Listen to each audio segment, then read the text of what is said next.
While police celebrate, Cage, seriously injured and now comatose, is captured. Suddenly, news breaks of a time bomb indoors. If the bomb explodes, the city will be in big trouble. To eliminate the gangsters, he must complete this mission, and the Doctor implants a transformation chip in him.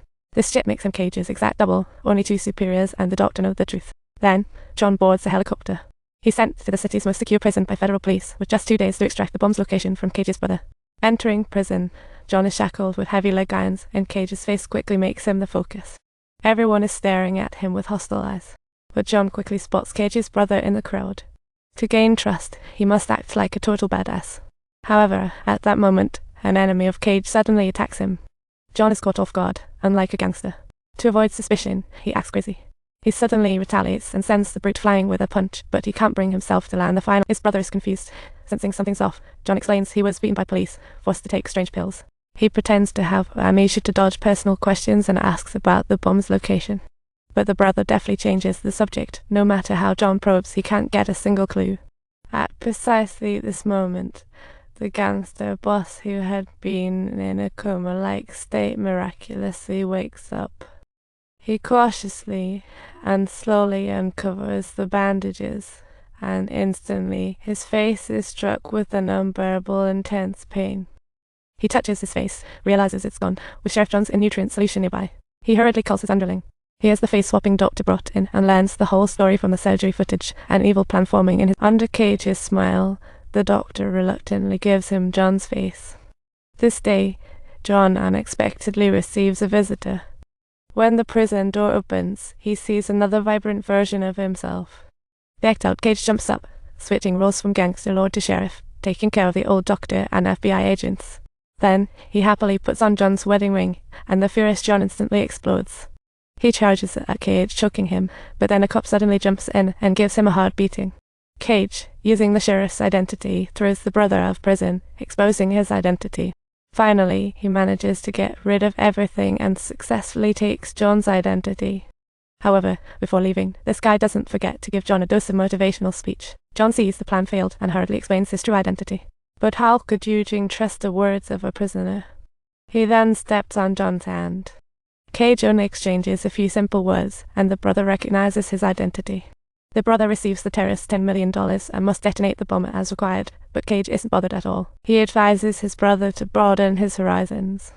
Following the lead provided by Cage, the bomb disposal experts easily locate the bomb, but have no clue how to disable it. Cage leans against the door frame, dismissing bomb squad experts. Facing the imminent bomb, he's unnervingly calm.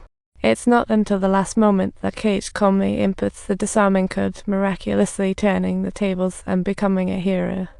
John witnesses all this, stunned to the point where his jaw almost hits the floor. He never expected the outcome to be like. To turn the tide, John must first escape from prison. So, during recreational time, he assaults the guards under the pretext of a demand. Even if John is quickly subdued, he still incites the prisoners. At that moment, John is taken to the electric chair, and the brute he fought with happens to stroll by. John respectfully requests to be allowed to finish his cigarette first. As they remove the cuffs from his feet, he immediately tries to revive the brute. Taking advantage of the moment, John successfully wakes the brute, and they work together to take down the guards and escape the electric chair room. The prison instantly descends into chaos as inmates fully revolt.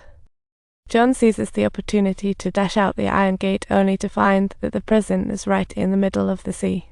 Soon, the prison helicopter is on his tail. John doesn't hesitate and jumps straight into the ocean. John's underlings quickly report that he has jumped into the sea to his death, enraging Cage. He knows John's abilities, won't believe he's dead without a body. If this guy manages to escape from prison, it will undoubtedly be a total and irreversible disaster. At precisely that moment, John receives a call from Cage, sensing that he has somehow been granted a new lease on life. He has finally come to understand exactly how the game is played. Using Cage's identity, he heads straight to the gang's hideout to borrow some resources.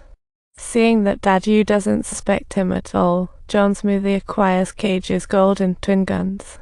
He boldly declares that he has the intention to take down the sheriff. The underling, sensing his unease, reminds him of the home security code. This could coincides with being John's deceased son's birthday. Then, over at Daddy's side, he directly brandishes the gun.